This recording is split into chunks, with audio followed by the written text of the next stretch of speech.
అందరికీ నమస్కారం. నేను రమ. ఈ రోజు మనతో ఉన్నారు ప్రముఖ ఆధ్యాత్మికవేత్త డాక్టర్ కృష్ణమాచార్యులు గురువు గారు ఉన్నారు. మాట్లాడదాం. నమస్కారం గురువు గారు. కృతజ్ఞత పూర్వకమైన మన అనేక శుభ ఆశీ పరంపరలు మీకు అందుగాక, అందరూ వర్ధిల్లుదురుగాక. శుభం. సంతోషం గురుగారు. గురుగారు, జనరల్ గా మనకి చాలా కోరికలు ఉంటాయి. మనుషులం కాబట్టి రకరకాల కోరికలు ఉంటాయి. ఆ కోరికలు నెరవేర్చడం కోసమే మనం చాలా కష్టపడుతూ ఉంటాము. కానీ కొంతమందికి ఆ కోరికలానే ఉండిపోతుంది గురువు గారు. దానికోసం ఎంత ప్రయత్నించినా వాళ్ళు అనుకున్న దానికి రీచ్ అవ్వలేకపోతారు. మనసులో ఉన్న సంకల్పం ధర్మబద్ధమైనది అయితే అది నెరవేర్చుకోవడానికి దైవిక పరంగా ఎలాంటి మార్గాలు వెతుక్కోవాలి మనం? చాలా పెద్ద ప్రశ్న, అవసరమైన ప్రశ్న, ప్రపంచానికి అవసరమైన ప్రశ్న.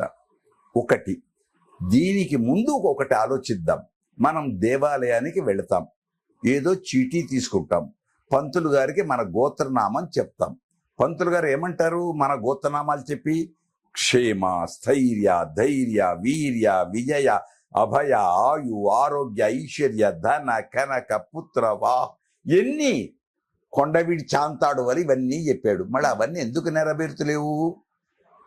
ఎవరైనా ఎన్నడైనా ఆలోచించారా? ఇక్కడ నా కొరకు అనకు, లోకం కొరకు అను. అప్పుడు నీకు బోలెడంత వస్తుంది. ఒక బంతిని ఇలా కొడితే మళ్ళీ ఆ బంతి నీ దగ్గరికే వస్తుంది. ఎంత వేగంగా కొట్టావో అంత వేగంగా వస్తుంది. అప్పుడు దాన్ని ఏమంటారు? త్యాగాయ సంవృతార్థానం. నీ ధనాన్ని త్యాగం కోసం వినియోగించు. సత్యాయ మితభాషిణాం. సత్యము పెరుగుటకు తక్కువగా మాట్లాడు. పెద్దలు రఘువంశాది కావ్యాలలో చెప్తారు. కనుక నువ్వు ఏమీ దానం చెయ్యక, మంచి పని చెయ్యక, నాకు అన్నీ కావాలని కోరుకుంటే ఒకటి మళ్ళీ తప్పుపట్ట దాంట్లో నేను తప్పు పట్టకండి అని అంటున్నాను. దీన్ని గమనించండి. ఒక్క చీటీ పొందుతావు, టికెట్ ఒక్కటి పోడు. నీ కొడుకు పేరు, భార్య కొడుకు కోడల పేరు చెప్పిస్తావు గోత్రం. నువ్వు నీ భార్య పర్వాలేదు చెప్పు. నీ కొడుకు కోడల కోసం మళ్ళీ చీటీ కొనాలి ఆ దేవాలయానికి ఇంత ద్రవ్యం అందించడానికి. అల్లుడు బిడ్డ కోసం మళ్ళీ టికెట్ కొనాలి. ఎంతమంది కొంటున్నాం? ఇచ్చేదేమో ఇంత, కోరేది ఇంత. ఆయన కూడా చూస్తాడు కదా. పోని ఒకటి, ఆ ఇచ్చేది మనకు, ఆయనకి ఇచ్చేది మనం అనుకుంటున్నాం. ఆయన నువ్వు నాకు ఇచ్చావు, నేను అది నీకు ఇస్తున్నాను ఎంతమంది అనుకుంటున్నాం? పువ్వులు కానీ, కొబ్బరికాయ కానీ, పండ్లు కానీ సృష్టి ఎవరిది? ఆయనది. ఆయన ఇచ్చిందే ఆయన కొంచెం. అందుకోసం ఆగమ శాస్త్రం చెబుతుంది, భగవతో బలేన, భగవతో వీర్యేణ, భగవత తేజస, భగవత కర్మణ, భగవత కర్మ కరిష్యామి. అంటే దాంట్లో ఏంటి? నాది కాదు, నీది నీకే ఉంచేస్తున్న స్వామి. నువ్వు ఏమిస్తావో ఇవ్వు. దండిగిస్తాడు ఆయన. ఏమేమి ఇయ్యాలనో అన్ని ఇస్తాడు.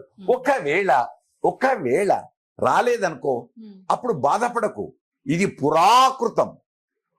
ఇంతకు గడిచిన జన్మలలో ఏదో నిన్ను చెడు చేసి ఉన్నాను, ఆ చెడు ప్రభావం ఇప్పుడు అనుభవిస్తున్నాం.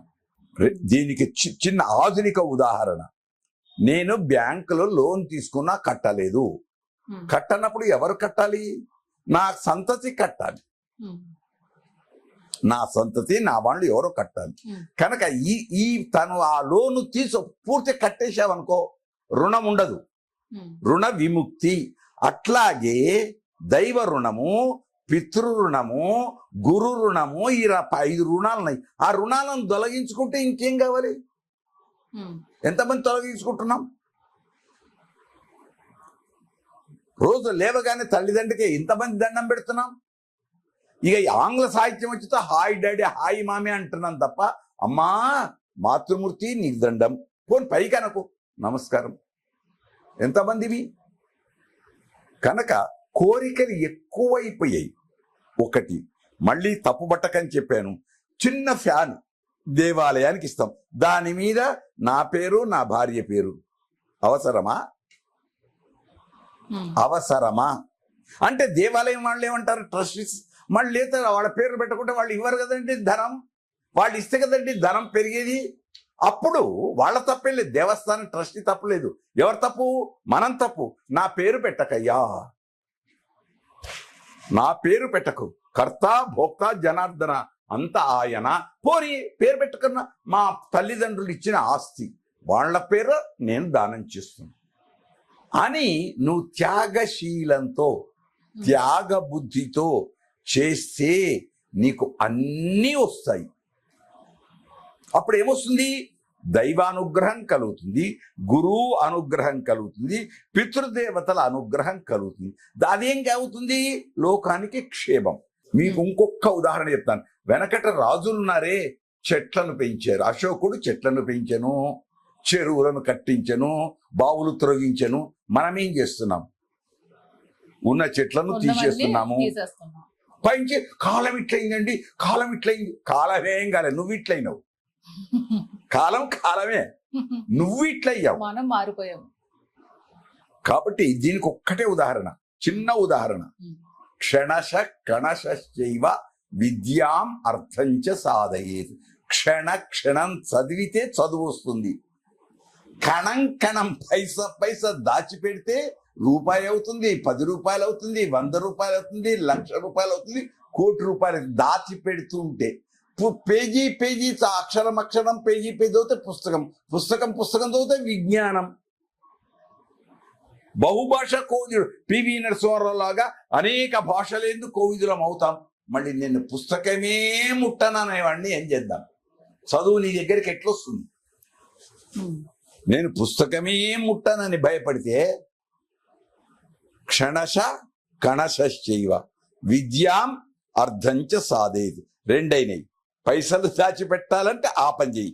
పుస్తకాలు నేను పెద్ద పండితుడిని కావాలంటే చదువు ఆకళింపు చేసుకో. మూడవది ఇంకోటి గొప్పది మీరు అడిగిన ప్రశ్నకు. గృహీత ఇవ కేశేషు మృత్యునా ధర్మమాచరితి. మృత్యునా గృహీత ఇవ కేశేషు. మృత్యుడు యమధర్మరాజు వచ్చి యమభట్లు వచ్చి నన్ను లాక్కొని వెళుతున్నారు, ఇప్పుడన్నా నేను ధర్మం చేస్తాను రా అనుకొని ధర్మం చెయ్యి. ఎంతమంది ఏం చేస్తున్నావు? ఎత్తగొట్టే వాళ్ళు ఎక్కువయ్యారు తప్ప ఇచ్చేవాళ్ళు తక్కువ అయ్యారు. అలా ఉండకూడదు. దానికి ఏమంటారు లోకంలో ఒక మాట, నువ్వు ఇయ్యకున్నా ఇచ్చేవాడిని చూపించారా అంటారు. నీ ఇంటికి నువ్వు పెట్టకున్నా పెట్టే ఊరును చూపించు, పెట్టే తల్లిని చూపించు. ఇది పల్లెల్లో చాలా జ్ఞానం. ప్రతి సూక్తి వెనక, ప్రతి మాట వెనక ఎంతో జ్ఞానం దాగి ఉంది, మనం గమనించటం లేదు. కనుక ఈ కలియుగంలో గమనించి ఆచరిస్తే అన్నీ వస్తాయి. రాలేదని బాధపడకు. రాలేదు అంటే దాని వెనక ఏదో ఒక కారణం ఉంటుంది. ఒకటి. రెండు, ఈ ఆధునిక కాలం అడిగారు మీ ప్రశ్న కాబట్టి మళ్ళీ చెప్తాం. పిల్లవాడు ఫెయిల్ అయ్యి వస్తే ఇంటికి రాగానే పిల్లవాడిని, బాబు నువ్వు ఫెయిల్ అయ్యావురా అని అడిగితే ఏమంటారు? మా క్లాసులో అందరు ఫెయిల్ అయినారు నాన్న. నువ్వు వెళ్ళేటప్పుడు నేను జైన్ చేసాడు, అందరితో కలిపి నిన్ను జైన్ చేశానా, నిన్ను ఒక్కడిని జైన్ చేశానా? నిన్ను స్కూల్లో ప్రవేశించినప్పుడు నువ్వు ఒక్కడివి, మళ్ళీ ఇప్పుడు నిన్ను అడిగితే నువ్వేమంటున్నావు? చదవలేదండి, నాకు శ్రద్ధ లేదు, తప్పైంది, ఇక ముందు చదువుతా, శ్రద్ధతో ఆలకిస్తా, చదివింది దాచిపెట్టుకుంటా అని అనాలి. కానీ సారీ ఇంత క్షమించు అని అనకుండా అందరు ఫెయిల్ అయినరు అంటే నువ్వేం చేస్తున్నావు? తప్పును 50 మంది మీద వేస్తున్నావు, అంతే, నీ మీద వేసుకోవటంలే. అది జ్ఞానం. ఆ వచ్చినాడు తప్పకుండా లోకం పరిఢవిల్లుతుంది, లోకం పరిఢవిల్లుతుంది. అందుకోసమే లోకంలో ఏమంటారు, ఒక పెద్ద సూక్తి ఉంది దేశానికి. ఇప్పుడు నేను చెప్పే మాట దేశానికి, ఈ దేశం నాకేమిచ్చిందని కాదు, ఈ దేశము నాకేమిచ్చిందని కాదు, నేను ఈ దేశానికి ఏమి చేశాను. చీకటి నుంచి అమావాస్య అని అడిగారు కనుక, చీకటి నుంచి చూస్తూ తిట్టుకుంటూ కూర్చునే బదులు చేతనైన పని చేయి. ఇది కూడా అంతే, చేతనైన పని చేయి. ఫెయిల్ అయినా అని భయపడకు, ధనం లేదు అని భయపడకు, వచ్చేటప్పుడు తప్పకుండా వస్తుంది. సాధన చేయుమురా నరుడా, సాధ్యము కానిది లేదురా. భక్త తుకారాంలో సినిమా కవి ఎంత గొప్పగా అన్నాడు, సాధన చేయుమురా నరుడా, సాధ్యము కానిది లేదురా. రామ రామ రామ రామ అంటే వాల్మీకి అయ్యాడు. భగవద్ దర్శనం జరిగింది త్యాగయ్యకు, అందరికీ. కనుక సాధిద్దాం, లోకంలో సుభిక్షంగా ఉందాం, మంచిని పెంచదాం. శుభం. ఓకే. ధన్యవాదాలు.